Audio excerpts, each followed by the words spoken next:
Hello everyone. Today we're going to be taking an in-depth look at the Overfall story builder. One of the strengths of Overfall's encounter system is its modular design. This allows players to create and share encounters with easy integration into the Steam Workshop, allowing for virtually endless content creation. In this video, we're going to look at the minimum requirements to make an encounter, then a fairly standard encounter layout, and finally a more advanced story with a few bells and whistles. By the end of this video, you should be equipped to create your own stories and begin sharing them with the community. The Story Builder can be accessed at any time by clicking the Story Builder button from the main menu.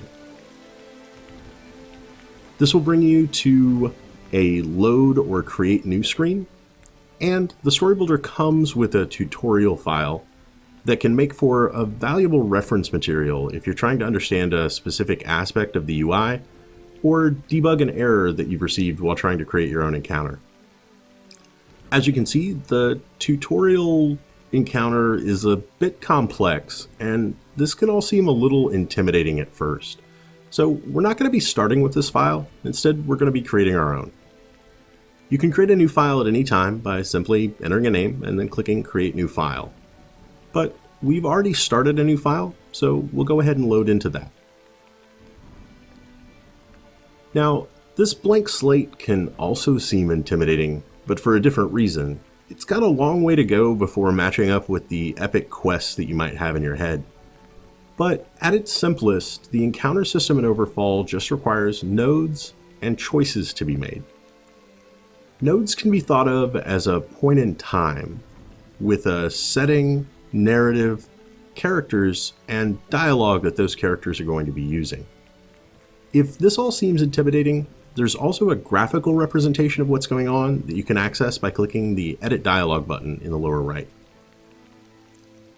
This brings you to a screen where you're able to choose from a series of drop-down menus. For example, if we select a dwarf here, we can then click on a character class to grab a dwarf defender, and we can add or remove him to any space on the map just by clicking. Once we've got our defender in place, we can then switch to story mode, where we can define what the player will see when they arrive at this encounter. And by clicking on the dwarf himself, we can define what he's going to be saying. You can also reverse the character in case he needs to be talking to somebody besides the player's party. Now, back in the Story Builder, and with that node set up, you need to define a choice for your player to make. Now, the final choice that a player needs to make in any encounter, and the simplest choice to create an encounter that will successfully save and launch, is the choice to set sail. This takes the player back into the game's overworld, and if they were to come across this encounter in the game, it would look something like this. You arrive on the island and find a dwarf. The dwarf says hello. Your only option is to set sail. Now, that's not a terribly interesting encounter, but that's all it takes to lay the groundwork. Now, from here, we're going to dive into something that is a pretty standard combat encounter for Overfall. Now, for this encounter, we've given the encounter a name and also defined some requirements for the encounter. You can see a full list of all requirements by clicking the question mark above the requirements box. Some examples include the type of island that the encounter must take place on, specific races that must be involved in the encounter, options like the encounter can only happen one time per playthrough, a specific island tag if the encounter can only happen on a predefined island, specific traits that a player's party would need before they would run into this encounter, and so on. Now, the reason for the volcanic island requirement is just to match some narrative needs for the encounter, and by making it appear only once, it ensures that a player doesn't get tired of it repeating. The narrative elements that I spoke of are that when the player first arrives, the island rumbles and shakes from the moment you first set foot on it, and this best matches with a volcanic island. We've also defined this node as taking place on the landing ship, which means it'll be right on the shoreline when a player arrives here. Now, similar to the previous example, one of the choices that the player is given is to immediately set sail. This closes the encounter loop and allows the player to leave. But this time, we've also got an option to investigate. Now, investigate only defines the icon that the player would be presented with, and this provides a player with a certain shorthand about what they can expect by clicking on this button. If the player investigates, they'll then be taken to a new node, where they discover a group of cultists. To get a better idea of what's going on here, if we click the Edit Dialog button again, we'll go ahead and see the graphical representation. You discover a group of cultists chanting and powerful magic swirls around them. And the leader says, "What are you doing here?" Now, back in the builder,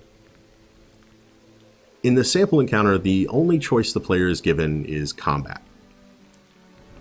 This again requires an icon to be chosen, and we've chosen the fight icon as it makes the most sense here. And the type of choice that the player is making is to fight. It's not just a dialogue choice. Then, with combat complete, the player would move on to the next node. Their bodies lie lifeless and still, but the island itself continues to tremble. We would also define rewards that would be received for completing the combat, in this case a standard pack. A full list of all rewards can be seen, again by clicking the question mark just above the rewards box. The player is then taken to their final choice of this encounter, which is again only to set sail. Now, we're going to take just a moment to advance this encounter and make it a little bit more complex. We're going to keep the same basic structure, but we'll flesh things out a little bit. Now, as you can see, this is the same encounter that we were just looking at. The island still rumbles and shakes whenever they arrive here, and the player could still choose to investigate it to move the story forward. They're also provided the same escape clause to just immediately leave and set sail. It's just way up here now. Assuming the player decides to investigate further, they'll still discover the group of occultists that they can choose to fight. And if they fight them, they'll then be allowed to get their reward and set sail. However, this time, instead of choosing to fight, they could respond with, "We could ask you the same thing," to the cultists, "What are you doing here?" In which case, the cultist leader would explain that the island is tearing itself apart, and the spell they're casting isn't harmful, but it's the last hope of preventing its destruction. You could again choose to fight them by saying that you don't believe them, and it would loop back to the same fight encounter and the ability to set sail. Or you could ask what we could do to help with that. In which case, the cultist would explain that a powerful Nornstone used to hold the island together, but that it's now gone missing. You can again choose to leave by setting sail and wishing them good luck, or offering perhaps to find this lost stone. If a player chooses to help them find the lost stone, they then move on to a new node, where they locate the lost stone in a refuse pile of a nearby troll. From there, several choices are presented. The player could attempt to take the stone while the troll isn't looking, but this choice now requires that the player have the stealth skill. With the stealth skill, they're able to sneak in and steal the stone from out from under him. Additionally, the same choice is given if the player has the thievery skill. The player could also choose to fight the troll, and by beating him, take the stone for himself.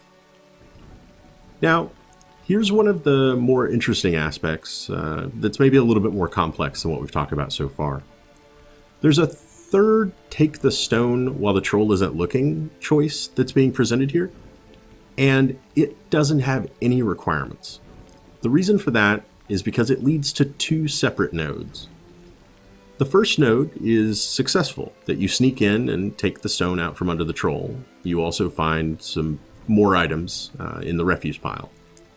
However, there's a greater chance that as you move forward, you're not sneaky enough and the troll is alerted. This is defined by the number 1 and the number 3 just below the edit dialog boxes. What that means is that out of a possible 4 different results, one of them occurs 75% of the time, the other 25%.